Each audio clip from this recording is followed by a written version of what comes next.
안녕하세요. 반갑습니다. 책 읽어주는 남자 농브랜드입니다. 날씨가 제법 선선해졌습니다. 지난 일요일에 82년생 김지영이라는 영화를 보고 왔습니다. 미음사에서 출판하고 조남주 작가님의 작품인 책으로 이 내용을 먼저 접했었는데 당사자가 아닌 제가 감히 뭐라 하기 어려운 부분이 있지만 어렸을 때의 기억을 돌이켜보면 82년생 김지영씨가 느꼈던 여성으로서의 차별을 당시에는 인지하지 못했었지만 일부분은 분명히 존재했었음을 자각할 수 있었습니다.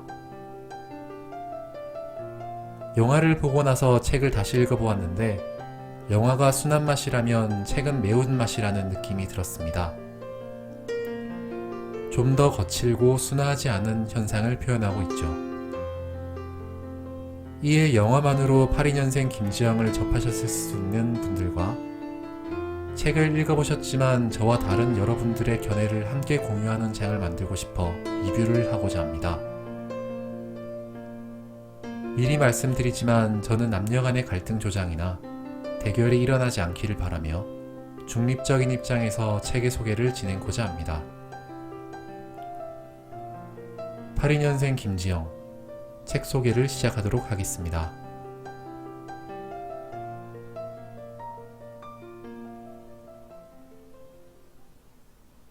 책의 시작은 서울 변두리의 대단지 아파트 24평형 전세로 거주 중인 김지영 씨의 가정에 대한 소개로 시작합니다. 남편인 정대현 씨는 중견기업, 김지영 씨는 작은 홍보대행사에 다니다 출산과 함께 퇴사하였죠. 전업주부로서 아이를 키우던 어느 날 김지영 씨는 마치 정대현 씨의 장모님인 양 이야기를 하거나 다른 사람의 모습으로 정대현 씨를 상대하는 행동을 종종 보이게 됩니다. 정대현 씨는 이런 모습에 이상함을 느끼던 차에 추석이 되어 시댁에 내려간 김지영 씨가 집안일에 지쳐갈 때쯤 일이 터지게 됩니다. 김지영 씨가 마치 정대현 씨의 장모님이 된 것처럼 시어머니에게 우리 지영이가 명절마다 힘들어하고 있으며 사돈댁만 가족이 아니고 우리 딸도 일찍 보고 싶다는 이야기를 하게 됩니다. 당연히 시댁은 발칵 뒤집혀졌고 평소 그녀의 이상한 모습을 봐왔던 정대현 씨는 김지영 씨가 좀 아픈 상태라고 말하고는 부랴부랴 짐을 나서게 되었죠. 스스로 이런 증상을 자각하지 못한 상태인 김지영 씨를 위해 정대현 씨는 아내에게 요즘 힘들어 보인다며 정신과 상담을 권했습니다.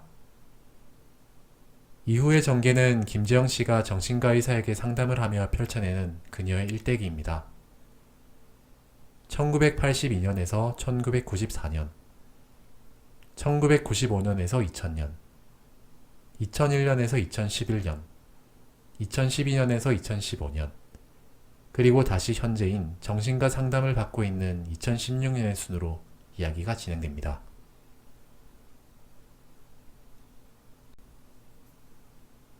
(1982년에서 1994년은) 김지영 씨의 유년기로 남아 선호 사상으로 인한 여아 낙태가 많았었지만 다행히도 태어날 수 있었죠. 하지만 자신의 동생은 여자란 이유로 낙태를 당해 태어나지 못하였고 공무원을 하고 있던 김지영 씨의 아버지는 집에서 부업을 하고 아이를 키우고 있는 부인을 존중해주지 않았습니다. 그녀의 어머니는 초등학교를 마치고 서울로 상경하여 방직 공장에 취직하였고 버는 돈은 대부분 오빠나 남동생들의 학비로 쓰였죠. 뒤늦게 산업체 부설 학교에 다니며 중학교 졸업장을, 검정고시로 고등학교 졸업장을 받게 됩니다. 김지영 씨의 어머니도 하고 싶은 것이 많았지만 그 당시에는 여자들이 희생하여 남자 형제들을 뒷바라지하는 것이 흔한 일이었습니다. 국민학교에 입학하면서 여자라는 이유로 남자보다 순서에서 밀리거나 원치 않는 장난을 좋아서 그러는 거라며 참으라는 강요 아닌 강요 속에서 유년기 시절을 마치게 됩니다.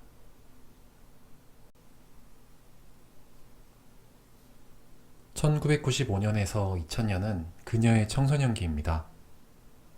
남녀공학인 공립중학교를 다녔고 남학생들은 활동량이 많고 땀을 많이 흘리니 단추도 몇 개 풀고 다니거나 티셔츠만 입고 다니는 경우가 많았지만 여학생들에게는 유독 엄격한 복장 규정이 적용된 학교였고 바바리맨을 잡은 여학생들은 오히려 조신하지 못했다는 이유로 근신 처분을 받기도 했죠. 고등학교는 여학교에 배정받았습니다. 일부 남선생님의 성희롱, 성추행을 견뎌야 했고 밤늦게 자신을 쫓아온 남학생이 무서워 아버지에게 버스 정류장으로 나와달란 요청에 오히려 여자애가 아무하고나 말을 섞거나 짧은 치마를 입어서 그렇다며 위험은 피하지 못하면 못 알아보고 못 피한 사람이 잘못이라는 말을 듣게 됩니다.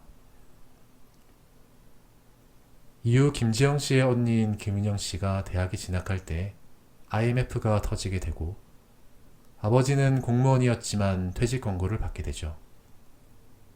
집안 사정으로 인해 서울 소재 대학에 충분히 갈 수 있었지만 비싼 등록금을 감당할 수 없었습니다. PD가 꿈이었던 김은영의 씨는 결국 여자 직업으로는 교사만 한 게 없다며 등록금이 저렴한 지방의 한 교대로 진학하게 됩니다.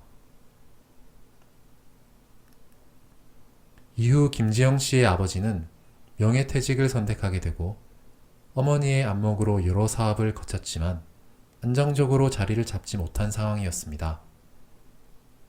집안 사정으로 김지영 씨의 대학 진학에 누구도 관심을 주지 못했지만 수능 시험을 치르고 서울 소재의 인문학부에 합격하게 됩니다.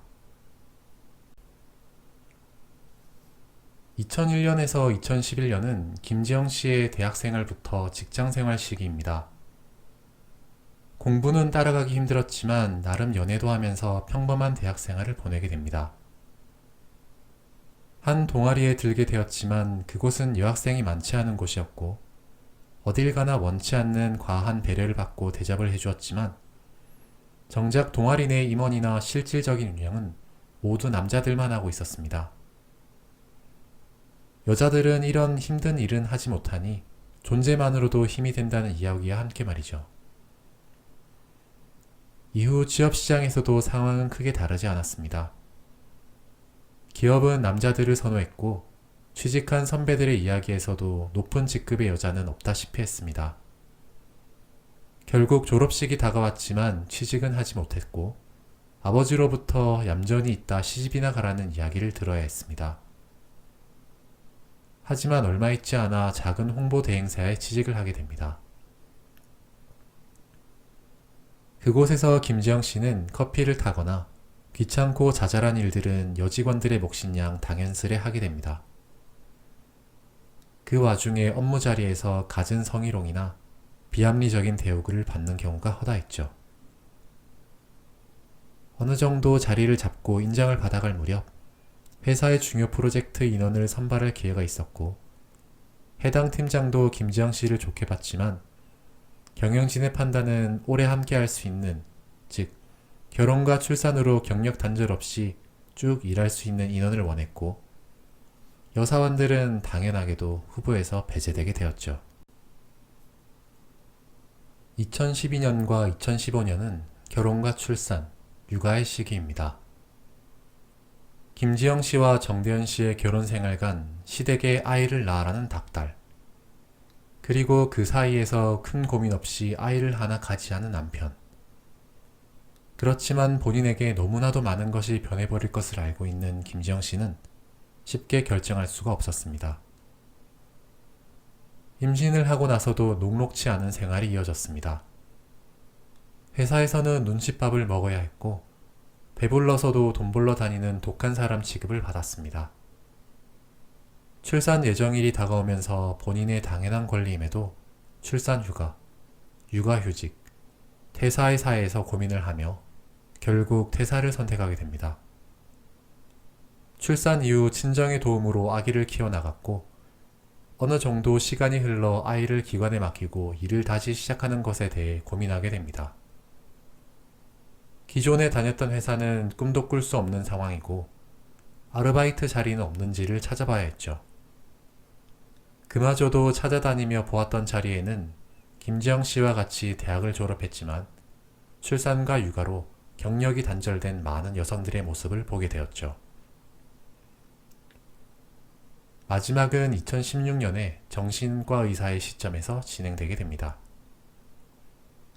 정신과 전문의는 김지영 씨에 대해 이런저런 평을 내리며 본인이 평범한 남자가 아니라 자신의 아내도 희생과 힘든 시기를 겪었기에 잘 이해할 수 있었다고 자화자찬하지만 마지막의 마무리는 자신의 병원을 임신으로 인해 그만두는 여직원을 보며 다음엔 미혼 여직원으로 알아봐야겠다고 말하며 책이 끝나게 됩니다.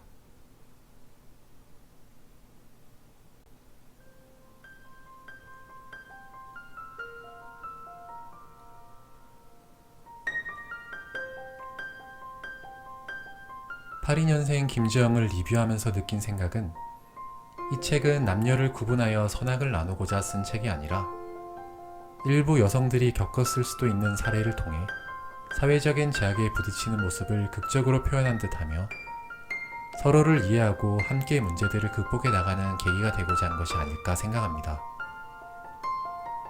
여성이기에 겪는 부당한 대우는 우리 윗세대의 모습에서 어렵지 않게 찾아볼 수 있었고 우리 세대는 더 이상 소모적인 논쟁보다는 남녀가 협력하며 사회 구조적인 문제를 함께 극복해 나갔으면 좋겠습니다. 그럼 저는 이만 다음 영상에서 다시 인사드릴 수 있도록 하겠습니다.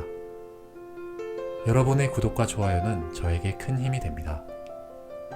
마음의 농사 짓고 부자 되시길 바라겠습니다. 이상으로 책 읽어준 남자 농브랜드였습니다. 감사합니다.